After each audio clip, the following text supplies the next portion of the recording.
Halo, selamat malam teman-teman Tradefastpreneur semua.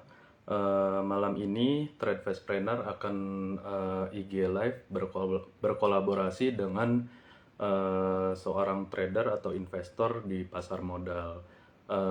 Tamu kita spesial ini aktif juga di pasar modal sebagai CEO of Sukor Sekuritas, seperti itu. Mungkin nanti saya invite untuk Pak Bernard Wijaya ya, seperti itu untuk tamu spesial kita malam ini.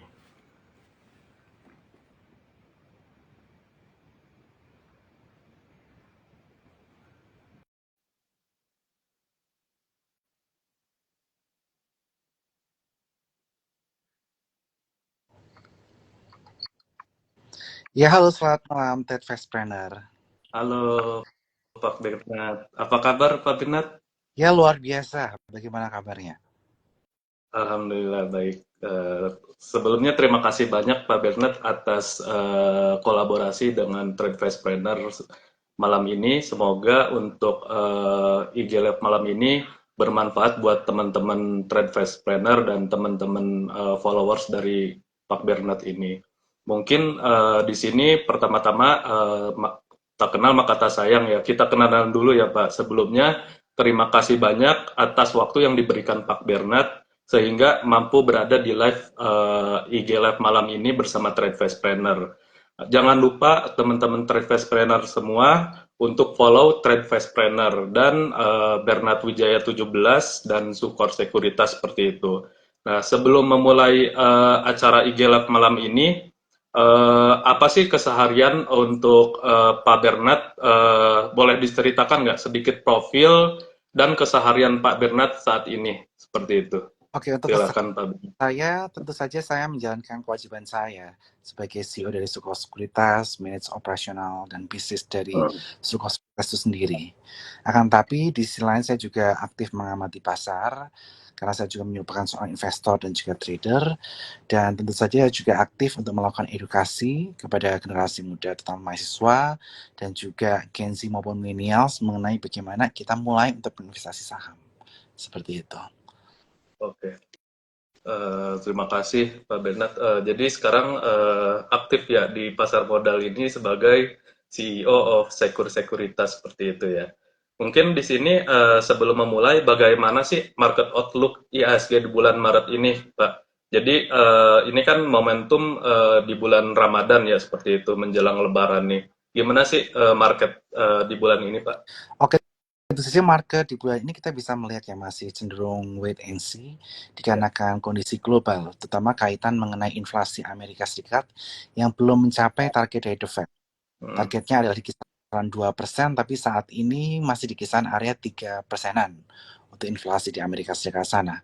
Sehingga The Fed masih enggan untuk menurunkan suku bunga di kisaran area 5,25 sampai 5,5%. Hal ini berakibat atau berdampak bahwa masyarakat atau investor cenderung untuk menaruh dananya ke instrumen yang lebih aman karena ditawarkan yield yang cukup tinggi, seperti yaitu obligasi dan juga kaitannya mengenai time deposit di perbankan. Nah, tentu saja ini juga mengakibatkan flow di pasar modal juga masih belum cukup signifikan dibandingkan ketika masa era cheap money ketika COVID-19 waktu itu, di mana kondisi suku bunga Amerika Serikat di area 0%. Sekarang udah di angka 5,5%. Sehingga tentu saja flow money atau flow big money ke investor atau ke pasar saham itu masih cukup minim. Ditambah dengan sentimen kaitannya mengenai cryptocurrency. Yang mana cryptocurrency saat ini sedang mengalami rally dikarenakan adanya halving yang akan dilaksanakan bulan April nanti, sehingga banyak investor yang cenderung masuk ke risky aset bukan masuknya ke pasar modal, tapi masuknya ke cryptocurrency seperti Bitcoin, Ethereum, dan lain sebagainya. Oleh karena itu kita melihat bahwa turnover di pasar modal saat ini cukup minim ya, rata-rata sehari di kisaran area 8 sampai 10 triliun rupiah di pasar reguler, sehingga mengakibatkan power di market itu masih minim. Nah, akan tapi ini merupakan suatu opportunity buat kita ya untuk melakukan akumulasi secara bertahap untuk saham-saham yang menurut teman-teman sekalian menarik investasikan. Sedangkan untuk swing trading kita bisa kurangi porsi karena banyak saham yang mengalami false break, dan juga scalping bisa momentum untuk saham-saham yang ramai diperdagangkan di pasar. Sehingga kita masih lihat bahwa kondisi market masih swing ya, masih sideways. Walaupun yang bergerak saat ini adalah saham-saham blue chips, yang mana ini akan menguntungkan buat teman-teman yang memang melihatnya atau memantaunya adalah saham-saham blue chip sebagai stock universe-nya. Oke, terima kasih. Jadi untuk saat ini wait and see dulu ya Pak. Jadi mungkin The Fed juga masih apa ya, penurunan suku bunga di 5,5 yang terakhir. Terus flow big money juga cukup minim saat ini. Mungkin dari market juga 8 sampai 10 triliun di pasar reguler masih kurang ya seperti itu. Mungkin teman-teman masih bisa nih untuk akumulasi nih untuk saat ini seperti itu. Jadi momentum teman-teman untuk beli di buy on weakness seperti itu ya Pak ya. Setuju.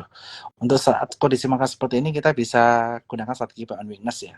Dikarenakan banyak saham yang false break ketika melakukan breakout. Jadi kita bisa perhatikan area support kuat dan ketika ada pantulan kita bisa mulai entry secara bertahap. Ya, setuju Pak. Jadi mungkin teman-teman di sini bisa tuh untuk wait and see dulu ngelihat untuk blue chip kan kemarin habis membagikan dividen ya seperti itu. Jadi mungkin ada koreksi sedikit ngaruh juga ke IHSG seperti itu. Nah, teman-teman bisa nih momentum untuk akumulasi lagi di apa buy on weakness seperti itu. Nah, mungkin selanjutnya sektor apa aja sih yang diuntungkan di bulan Ramadan atau menjelang Lebaran nih? Kayaknya market juga kan saat ini mungkin kurang kurang menarik juga. Cuman di sini kan menarik ya di bulan Ramadan ini mungkin atau mau menjelang Lebaran nih. Market biasanya gimana sih Pak menurut Pak Bernard? Biasanya di saat bulan Ramadan menjelang Lebaran kondisi market cenderung cukup sepi ya, Iya. dikarenakan banyaknya investor yang tidak melakukan aktivitas trading di saat ini, apalagi inflow asing juga tidak cukup kuat. Tapi tentu saja ada beberapa sektor yang diuntungkan dengan adanya kondisi Ramadan ini. Yang pertama tentu saja adalah sektor poultry, di mana seperti Java, Cepin, di sini kita udah melihat bahwa mereka sudah mengalami rally cukup signifikan ya untuk sektor poultry, karena tentu saja demand ayam akan meningkat ketika bulan Ramadan dan juga nanti Lebaran untuk memasak seperti opor ayam dan sebagainya, serta dipengaruhi oleh harga sembako yang meningkat dan ini salah satunya harga ayam juga ikut meningkat. Sehingga tidak heran dari harga cepin maupun Japfast ini sudah meningkat cukup signifikan di mana Cepin naik 11,58% dalam satu bulan terakhir, satu minggu terakhir di angka 2,91 dan Java meningkat 12,96% di dalam satu bulan terakhir. Sehingga sudah cukup rally untuk beberapa saham-saham kaitan mengenai poultry ini. Kemudian kita juga bisa melihat di sektor lainnya, biasanya di bulan Ramadan ini tidak lepas bahwa nanti kita akan melakukan istilahnya pembelian-pembelian baju baru dan lain sebagainya di bulan Ramadan. Dan ini tercermin juga di laporan kuartal 2 untuk emiten-emiten retail seperti Ramayana maupun MAPI maupun LPPF. Di saham-saham tersebut biasanya di kuartal 2 mengalami peningkatan cukup signifikan dari sisi net profit karena adanya masa atau momentum lebaran itu sendiri. Oleh karena itu di sini kita bisa perhatikan bahwa saham-saham retail ini cenderung masih lebih laggard dibandingkan dengan saham poultry tadi. Sehingga beberapa saham yang bisa tentu saja teman-teman perhatikan, di sini bisa lihat LPPF. LPPF ini juga saat ini cukup murah ya di perdagangan di PI di kisaran area 5,67. Dan juga kalau untuk perusahaan retail lainnya yang valuasinya juga cukup murah, PBV 0,95 dengan PI di angka 9,95, kita bisa diperhatikan yaitu Ramayana. Kemudian saat ini banyak investor yang cenderung menghindari saham-saham teknologi kaitannya mengenai e-commerce. Tapi menurut saya saat ini sudah mendekati area-area bottomnya untuk saham-saham e-commerce. Seperti tentu saja yang bisa diperhatikan adalah Bukalapak. Bukalapak mencetak all-time low-nya di angka 136. Ini nilai terendah sepanjang sejarah mereka. Tetapi tentu saja yang perlu kita perhatikan dari sisi bandarmologi, KZ yang sebelumnya terus melakukan net sell, hari ini tidak melakukan net sell. Net sell-nya terbanyak di JJ dan SQ.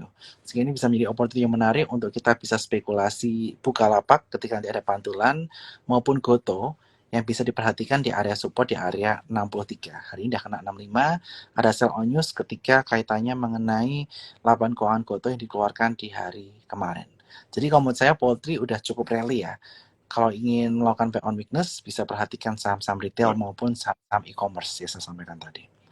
Ya. Oke, menarik sekali Pak Bermat. Jadi sektor di bulan Ramadan atau menjelang Lebaran ini ada 3 sektor nih teman-teman. Jadi teman-teman bisa lihat nih untuk poultry kan Java sama Cepin itu week-week kemarin, bulan kemarin udah rally ya, udah naik lumayan tinggi. Nah itu mungkin 2 sektor lagi nih di retail, MAPI, LPPF atau RALS itu masih bisa dilirik nih sama teman-teman, dan e-commerce itu Bukalapak dan Goto. Kalau Goto kan kemarin udah keluar ya untuk secara laporan keuangannya. Mungkin Buka juga teman-teman bisa lihat nih untuk supportnya di mana. Nanti sideway teman-teman bisa lihat nih untuk wait and see dulu seperti itu. Mungkin selanjutnya di sini eh, boleh dijelaskan nggak latar belakang Pak Bernard menjadi seorang investor di pasar modal, awal mulanya gimana sih Pak? Seperti bisa diceritakan buat teman-teman mungkin.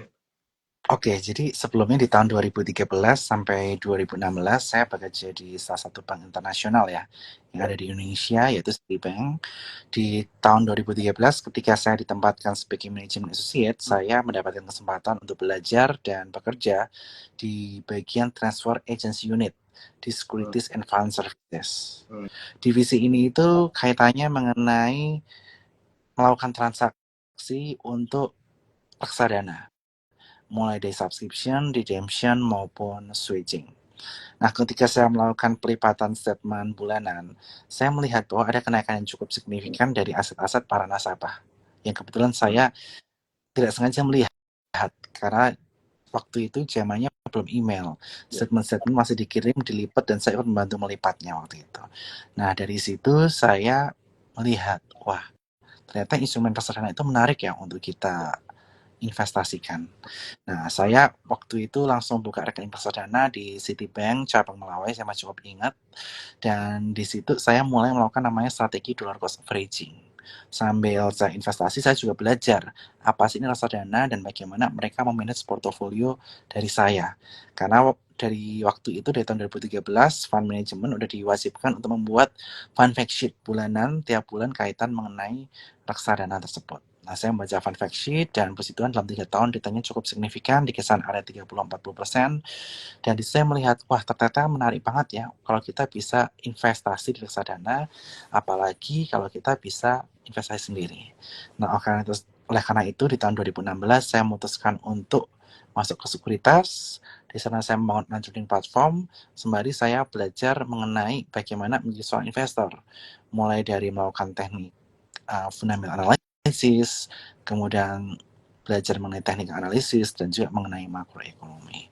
Dari tahun 2016 saya langsung belajar directly ke pasar saham. Tapi tentu saja buat teman-teman, pasar saham itu nggak untuk semua orang.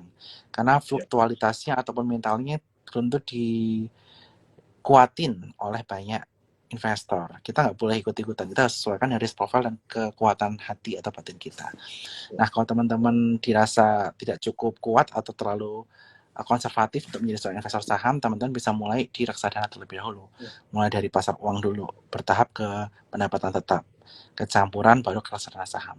Baru kalau teman-teman ada waktu untuk belajar dan lain sebagainya, teman-teman bisa masuk ke sahamnya langsung. Dan saat ini aplikasi Sukor Sekuritas, yaitu Spot by Sukor Sekuritas, sudah bisa untuk melakukan aktivitas pembelian dan penjualan reksadana maupun saham secara sekaligus. Dan oke, khusus bulan Maret sampai Mei nanti, kita ada hmm, promo. Buat teman-teman yang buka rekening Sukor Sekuritas, akan dimasukkan RDN 3.500. Kemudian kalau deposit 100.000 akan dapat 35.000. Kemudian deposit 30 juta akan dapat 350.000, dan deposit 300 juta akan dapat 3,5 juta rupiah. Jadi buat teman-teman sekalian, ini kesempatan yang bagus banget buat teman-teman untuk mulai investasi saham di Sukor Sekuritas, yang linknya bisa ada di bio Instagram saya.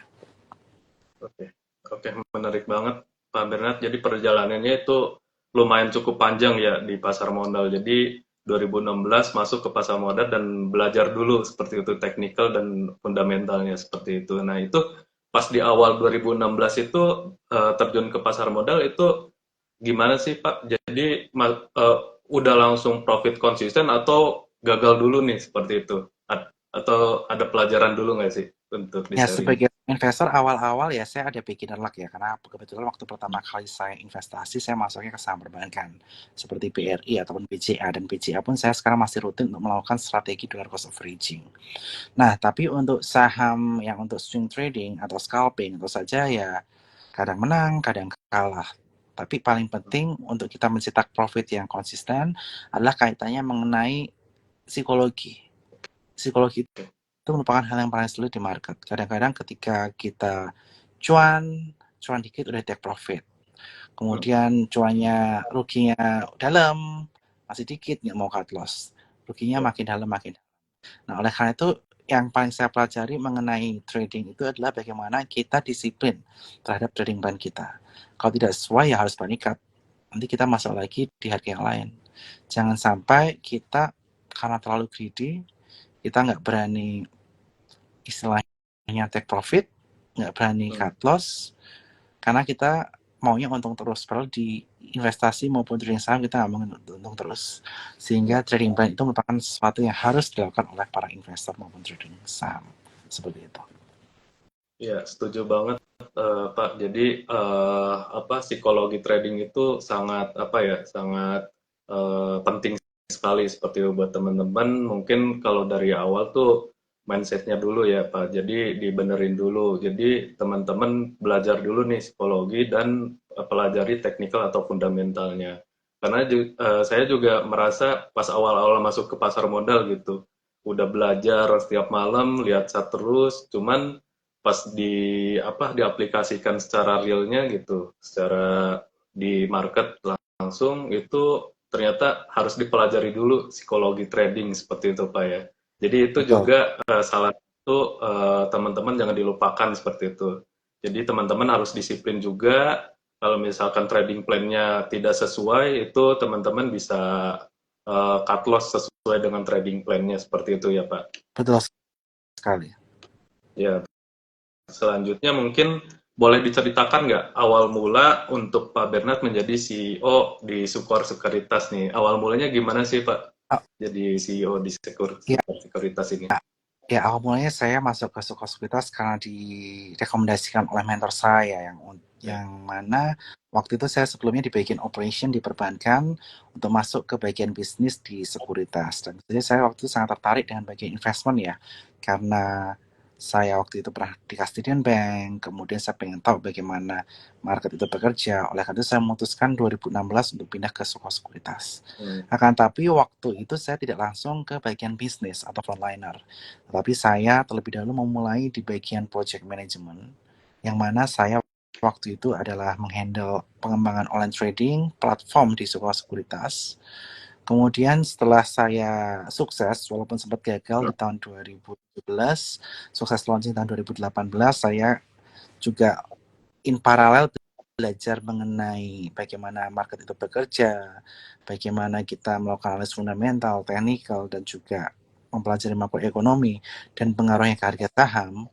Kemudian saya juga kemudian belajar mengenai people management, bagaimana manage tim saya, baik waktu itu di tim business development, equity retail, dan juga bagaimana manage teman-teman di back office untuk mensupport bisnis.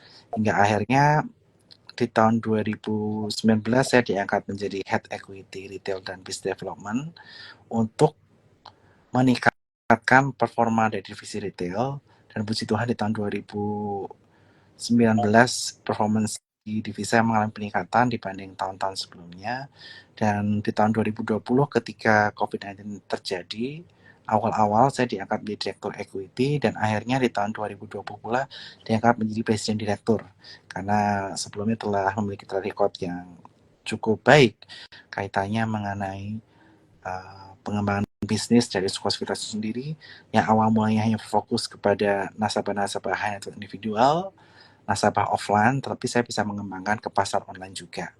Dan puji Tuhan di tahun pertama saya menjadi seorang presiden direktur di tahun 2020, 2021, 2021, 2022, peningkatan dari sisi profit cukup signifikan, Hal ini ditopang juga karena kondisi market yang ramai waktu itu dan juga retail booming yang kebetulan saya juga masih milenial dan Gen Z yang menjadi penggerak market di tahun 2021 dan 2022. Sehingga saja itu berdampak signifikan kepada bottom line atau net profit dari perusahaan, sehingga di tahun 2021 saya mendapatkan penghargaan sebagai Forbes 30 Under 30 dan juga dari si company mendapatkan penghargaan sebagai Faster Growing Securities Company Indonesia. Kemudian di tahun 2022 saya mendapatkan penghargaan sebagai Genti Delta Asia dan Soko Sekuritas juga mendapatkan penghargaan sebagai The Best on Trading. Serta di tahun 2023 saya mendapatkan penghargaan sebagai Prestige 40 Under 40 dan Soko Sekuritas juga mendapatkan penghargaan sebagai The Best Underwriter. Ini semua berkat kerja keras dari tim Soko Sekuritas, kekompakan, dan juga tentu saja semangat pantang menyerah untuk memberikan pelayanan yang terbaik untuk para nasabah. Keren banget Pak Bernard untuk perjalanannya. Mungkin ini juga waktunya lumayan cepat juga ya. Jadi dari 2016 tuh masuk ke Sukor, mungkin perjalanannya juga lumayan ya. Itu ada apa ya? Ada perjalanannya yang tidak mudah juga seperti yang dialami untuk menuju menjadi CEO itu seperti itu. Nah, teman-teman di sini bisa pelajari nih untuk apa perjalanan itu butuh waktu juga seperti itu ya. Jadi teman-teman bisa pelajari nih untuk uh, di perjalanan itu nggak mudah juga seperti itu. Terus kemudian Pak Bernard juga menulis buku nih, bukunya Merdeka Finansial dengan Investasi Saham. Nah itu boleh diceritakan nggak awal mulanya tertarik nih Pak Bernard menulis buku Merdeka Finansial dengan Investasi Saham ini seperti Ya, itu. jadi sebenarnya buku ini juga merupakan reminder buat saya juga ya, bahwa segala sesuatu yang saya dapatkan hingga hari ini merupakan buah dari perjuangan dan kerja keras serta support dari teman-teman, dan juga untuk mengingatkan saya juga untuk tidak gegabah ketika melakukan trading. Karena ketika saya ingat begitu lagi, saya jadi ingat, oh harusnya trading yang benar, investasi yang benar itu seperti ini prosesnya. Tetapi kadang-kadang saya juga lalai dalam melakukannya. Oleh karena itu buku ini selain buat tentu saja untuk reminder diri saya juga ingin mengajak anak-anak muda untuk memulai investasi dan trading saham secara tepat dan akurat buat teman-teman sekalian. Karena banyak investor pemula yang istilahnya mereka mau cuan cepat tapi nggak mau rugi.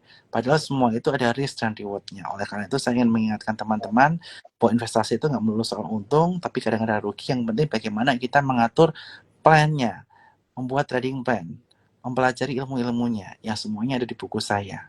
Mulai dari perjalanan hidup hingga kaitannya mengenai strategi investasi saya kupas di buku tersebut. Dan nanti mungkin dari teman-teman TradeFast Planner juga boleh banget nanti minta buku dari Dwiana 3 buku, nanti dibikin kuis saja di Instagram TradeFast Planner mengenai investasi maupun trading, nanti bisa dibagikan kepada para follower TradeFast Planner. Saya kasih 3 buku ya nanti ya, atau teman-teman bisa bagikan ke teman-teman follower di sana. Ya, oke, terima kasih banyak Pak Bernard. Jadi untuk buku Merdeka Finansial dengan Investasi Saham ini sebagai reminder juga buat Pak Bernard. Jadi perjalanannya juga agak mudah ya masuk di pasar modal. Buat teman-teman juga bisa pelajari nih untuk teman-teman trade vice planner. Kalau di sini ada perjalanan yang nggak mudah juga di pasar modal. Jadi tidak melulu untuk investasi itu untuk cuan terus, itu ada resikonya juga seperti itu. Jadi teman-teman bisa pelajari nih di dalam bukunya itu ada perjalanan Pak Bernard dari awal mula masuk, mungkin perjalanan waktu masih sebelum masuk masuk ke pasar modal juga itu diceritain ya Pak seperti itu. Jadi teman-teman bisa pelajari itu ada pelajarannya juga sebagai di technical analysis dan fundamentalnya seperti itu. Nah mungkin langkah selanjutnya itu ada nggak sih buat teman-teman pemula gitu untuk menuju merdeka finansial itu langkahnya apa aja sih Pak? Jadi buat teman-teman bisa belajar nih untuk teman-teman trade planner seperti itu. Oke, tentu saja yang pertama kita harus bekerja keras ya, karena tidak bisa dipungkiri modal kita di pasar modal bisa bertambah ketika kita mendapatkan active income yang meningkat. Oleh karena itu, mumpung kita masih muda, sebagai generasi milenial maupun Gen Z, kita harus bekerja keras, memaksimalkan talenta-talenta yang kita miliki, memaksimalkan segala potensi yang ada. Kita open mind terhadap berbagai peluang yang ada di sekitar kita, sehingga tentu saja kita bisa menambah active income dalam diri kita. Nah, setelah active income ini ada, jangan lupa kita harus bisa melakukan namanya perencanaan keuangan. Mana yang di-spend, mana yang untuk dana darurat, dan mana yang untuk investasi. Dan kita harus taat terhadap perencanaan keuangan tersebut. Dan yang ketiga adalah kita mulai untuk menyisihkan ke investasi juga. Mulai dari yang instrumennya yang paling mudah seperti reksadana pasar uang, pendapatan tetap, reksadana saham, hingga yang paling agresif bisa ke saham secara langsung.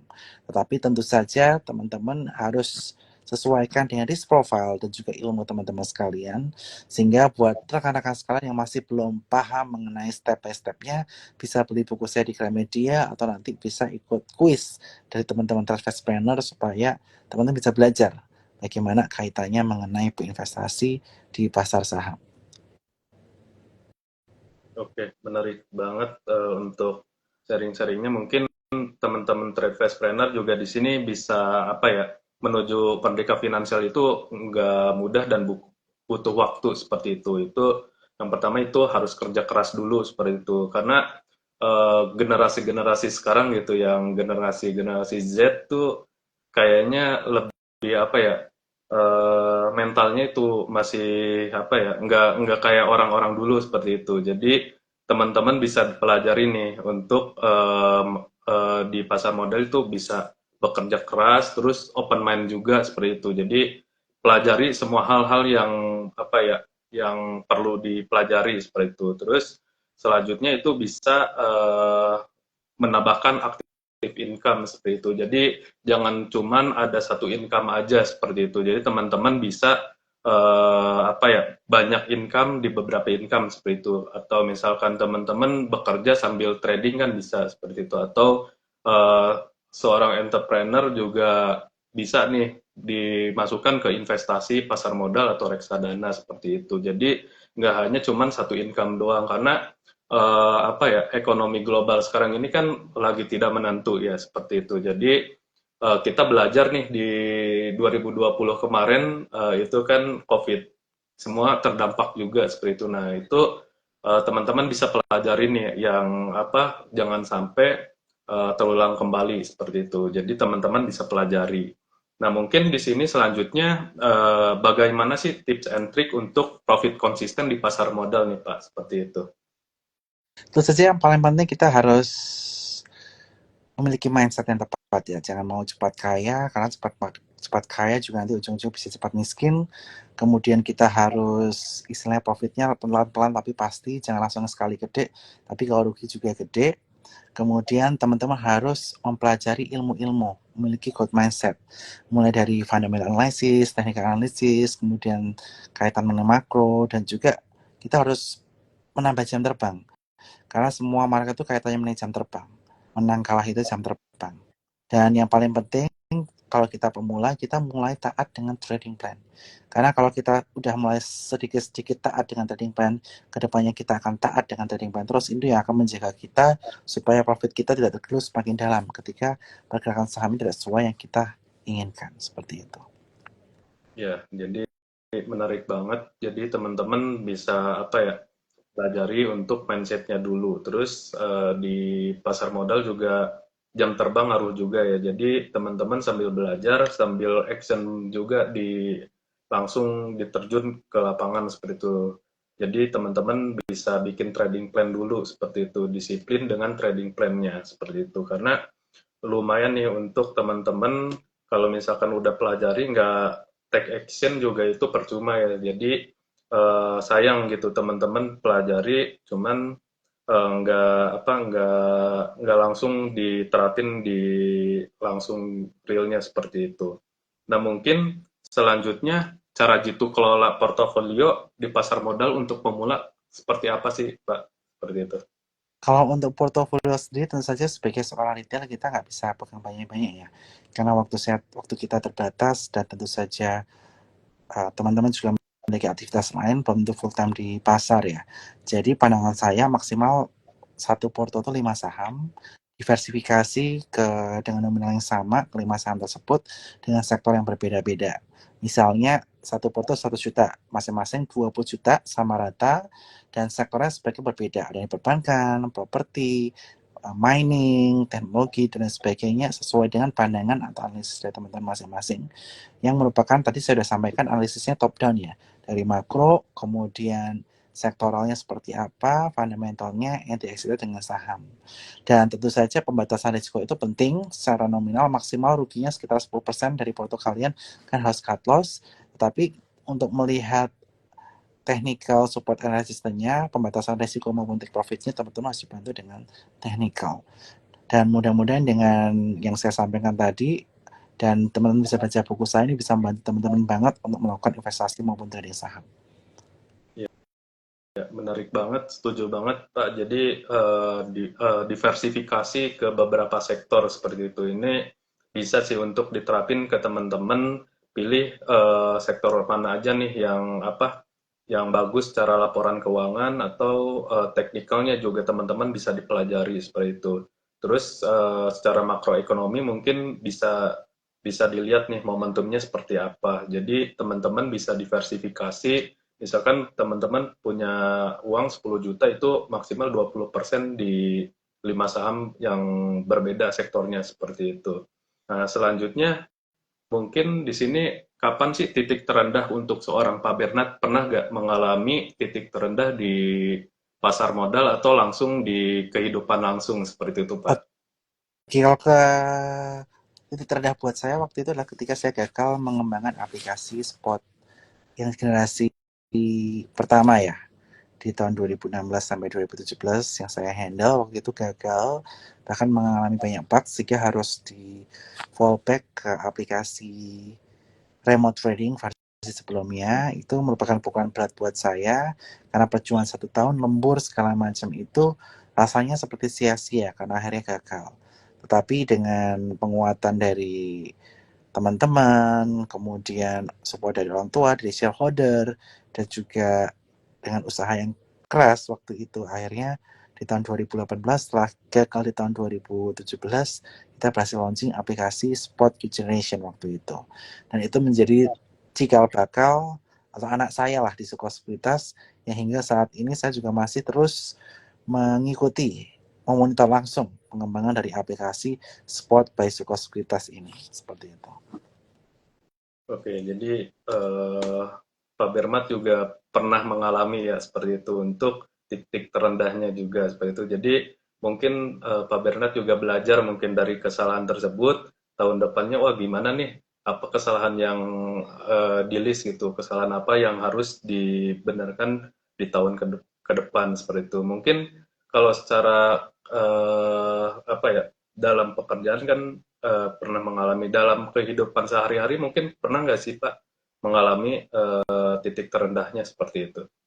Kalau di luar dari pekerjaan maupun dari sisi finansial, tentu saja titik terendah dalam kehidupan saya tentu saja waktu itu ketika saya tidak terima di Fakultas Kedokteran ya. Ketika saya masuk lulus kuliah, saya pengen masuk FKUI. Waktu itu saya ikut SIMAK UI tapi gagal, saya dapetnya dokter gigi. Saya merasa waktu itu dunia mau hancur lah karena cita saya waktu itu pengen jadi dokter. Tetapi waktu itu akhirnya saya coba ke ITB juga.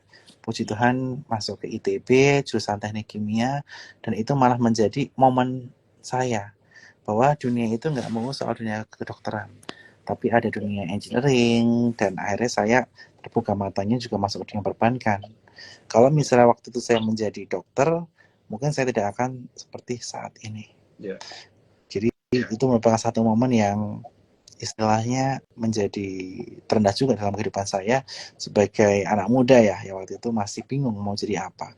Saya juga sempat pengen jadi penyanyi, mencoba berkali-kali ikut audisi, kemudian bikin single dan sebagainya juga gagal.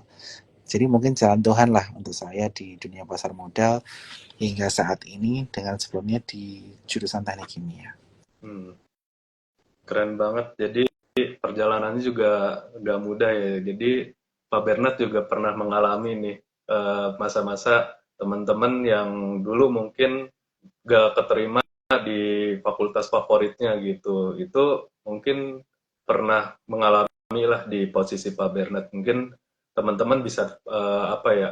Mungkin bukan rezekinya di situ gitu. Jadi teman-teman bisa dipelajari ada hikmah-hikmahnya juga seperti itu. Mungkin Pak Bernard juga nggak masuk kedokteran UI, nah itu bisa masuk ITB teknik kimia juga udah keren banget nih Pak. Jadi mungkin perjalanannya juga tidak mulus ya sampai saat ini menjadi CEO Sukor Sekuritas seperti itu.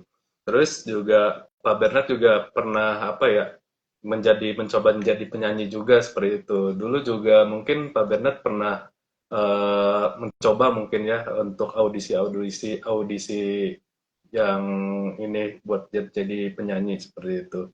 Mungkin selanjutnya dalam proses menuju trader dan investor yang sukses, pernah nggak sih Pak Bernard mengalami kegagalan di pasar modal seperti itu? Ya tentu ya pernah ya. Waktu COVID tentu saja pertama kali harga turun semua, porto saya hancur. Ya rugi dalam lah waktu itu. Lebih dari separuh portofolio saya waktu itu hancur ya waktu COVID. Tapi puji Tuhan setelah itu bisa uptrend dan akhirnya modal-modal saya kembali. Saya juga up terus sih waktu COVID itu, sehingga pada akhirnya saya juga bisa membeli beberapa barang impian saya waktu itu waktu COVID terjadi, dan itu menjadi campu buat saya bahwa di setiap kegagalan itu ada opportunity Ya, asal kita mempersiapkannya dengan baik.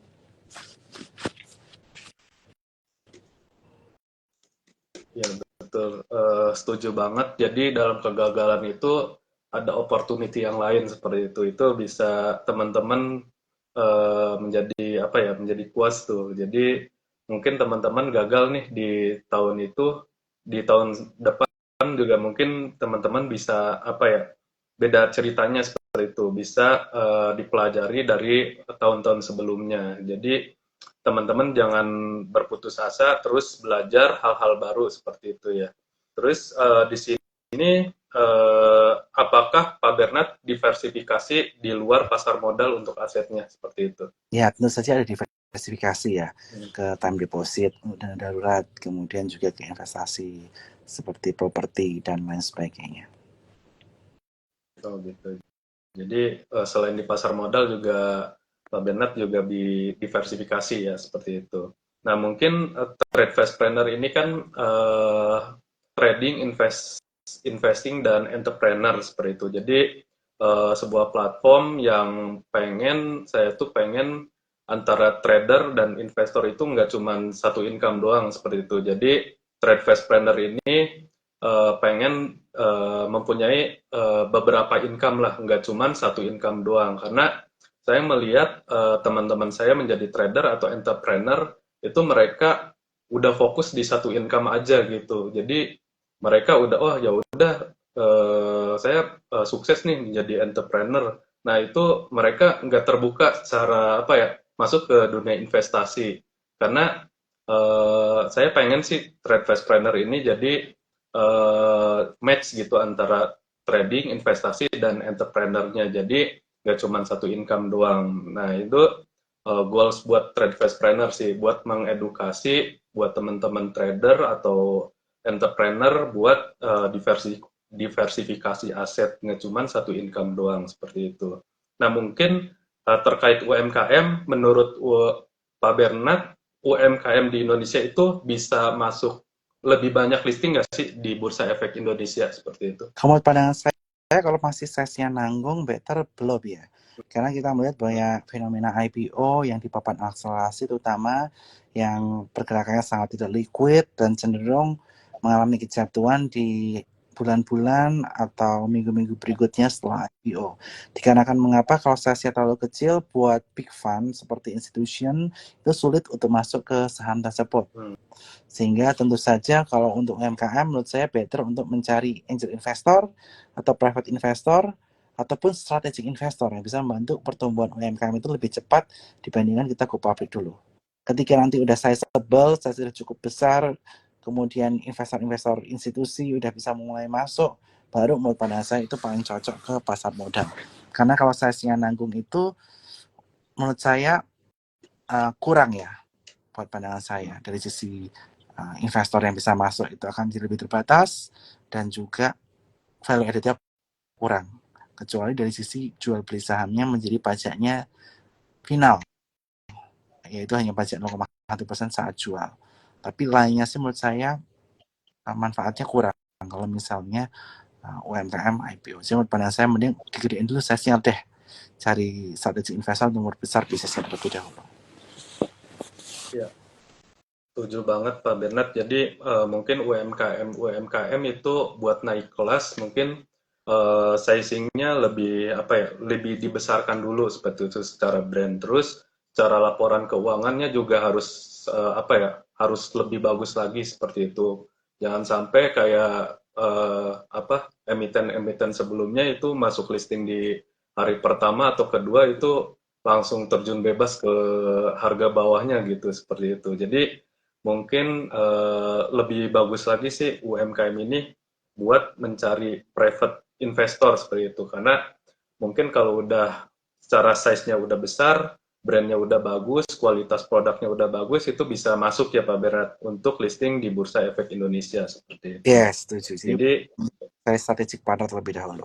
ya setuju.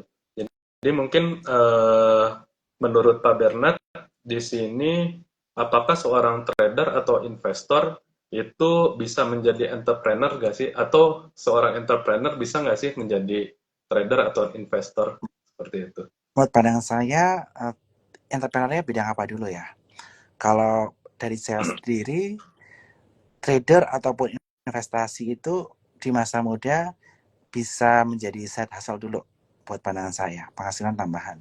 Karena kita masih produktif, kita masih bisa bekerja baik sebagai profesional maupun entrepreneur. Nah, kita dari aktif income ini nanti semakin lama dana yang bisa kita investasikan trading maupun investasi akan semakin besar hingga suatu titik dana yang kita kumpulkan itu hanya time deposit aja udah bisa menghidupi kebutuhan kita sehari-hari.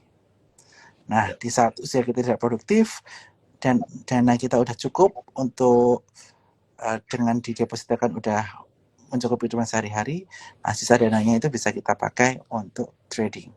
Tapi sekali lagi trading yang udah sesuai dengan pengalaman kita sebelumnya, yang mana kita udah belajar bertahun-tahun mengenai fundamental, technical, makroekonomi dan udah mempraktekannya.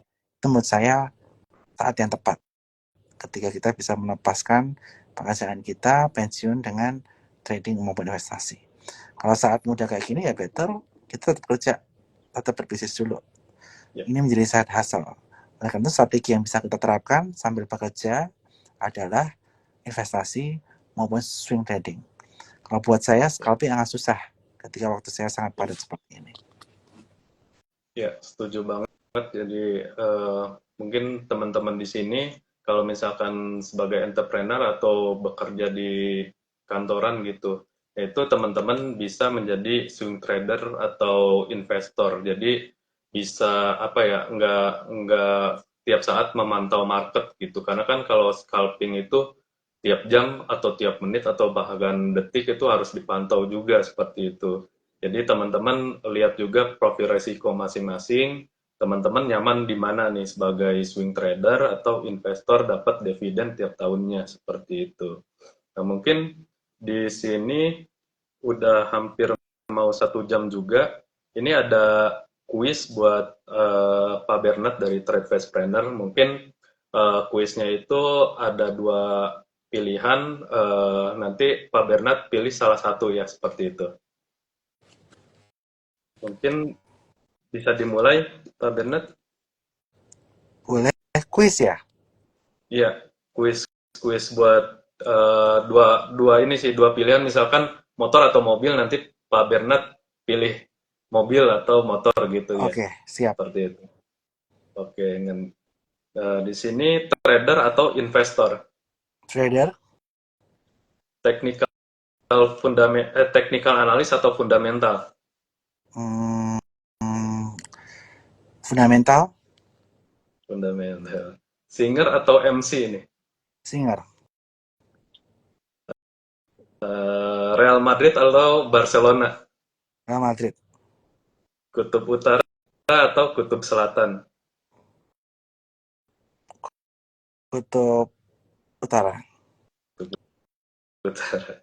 Vidi Aldiano atau Raisa Andriana nih? Raisa Andriana. Raisa. Sukor Sekuritas atau Citibank? Sukor Sekuritas. Nabung saham atau nabung emas? Nabung saham. Warren Buffett atau Ray Dalio? Warren Buffett. Buy on weakness atau buy on breakout? Yang weakness. Swing trading atau scalping? Swing trading. Cut loss atau hold? Cut loss. Produk lokal atau produk internasional? Produk lokal. Sekarang masuk ke emiten, ICBP atau MYOR?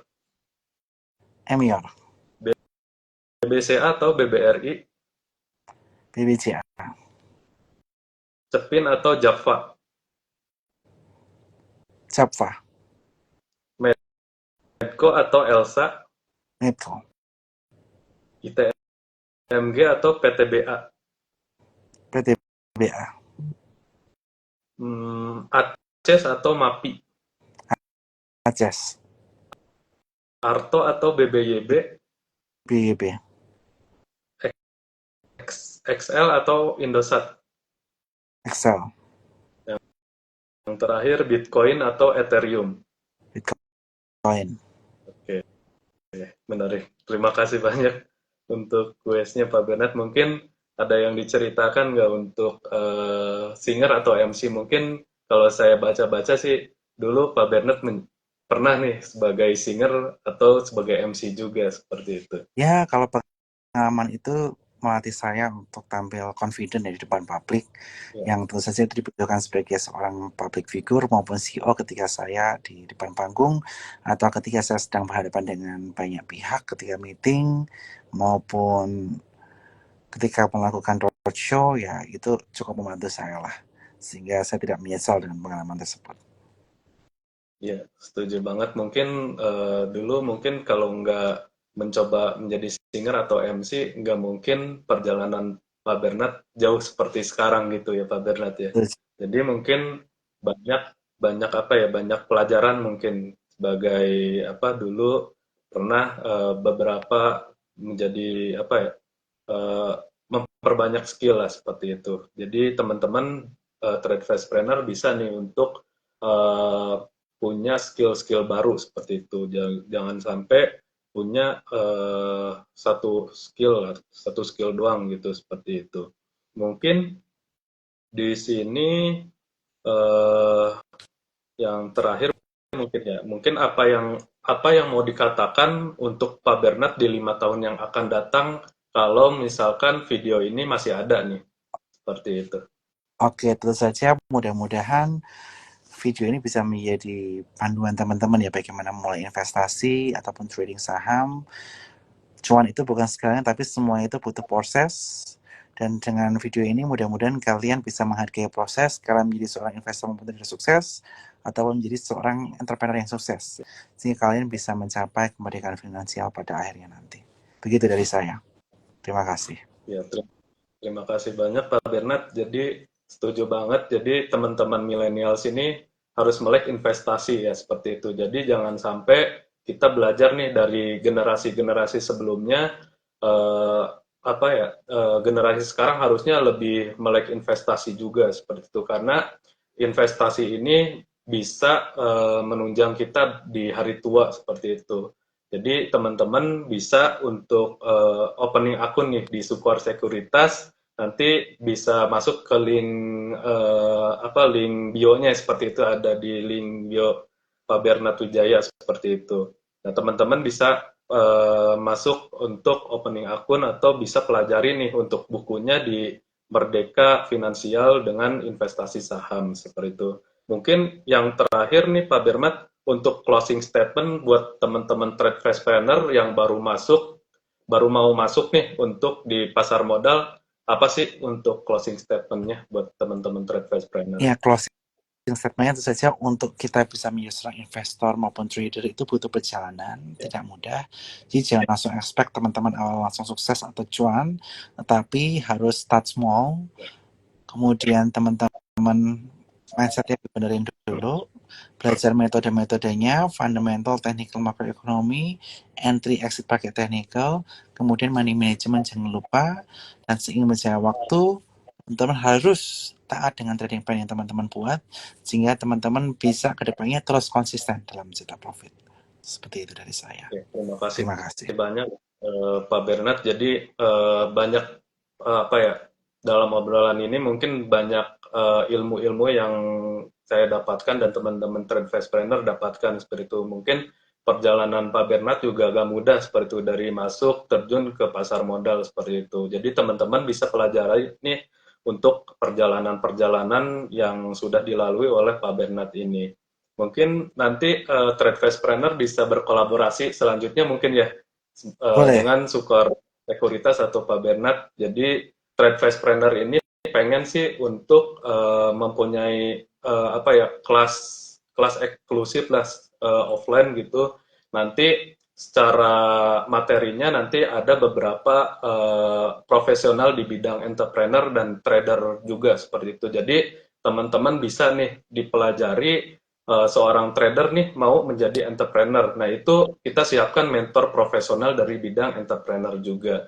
Jadi teman-teman bisa follow untuk Trade Planner ini, bisa dipelajari, jangan cuman satu income doang gitu. Jadi minimal untuk apa ya, untuk di sekarang ini minimal 2 atau 3 income lah seperti itu. Jadi teman-teman bisa diversifikasi seperti itu untuk income-nya. Jadi bisa pelajari, teman-teman mungkin bisa follow Trade Planner, bisa masuk ke link Trade Planner, itu bisa nanti ada kelas eksklusif buat teman-teman Trade Planner, mungkin bisa berkolaborasi juga ya dengan Sukor Sekuritas seperti itu ya Pak Bernard. Ya, nanti bisa kontak dari Wiguna saja. Nanti bisa minta nomornya ke sekretaris saya. Siap, siap. Terima kasih banyak. Jadi teman-teman Trade Planner mungkin ada nanti ada setelah ini ada kuis ya seperti itu, ada 3 buku dari Pak Bernard ini.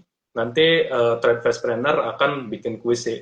Yang menang itu dapat apa ya, dapat buku dari Pak Bernard, Merdeka Finansial dengan investasi saham ini. Seperti itu ya Pak Bernard ya. Ya, oke. Oke, oke, terima kasih banyak Pak Bernard. Terima kasih. Sukses selalu. Nanti kita kontak-kontakan lagi ya. Ya, See you. Selamat malam Pak Bernard.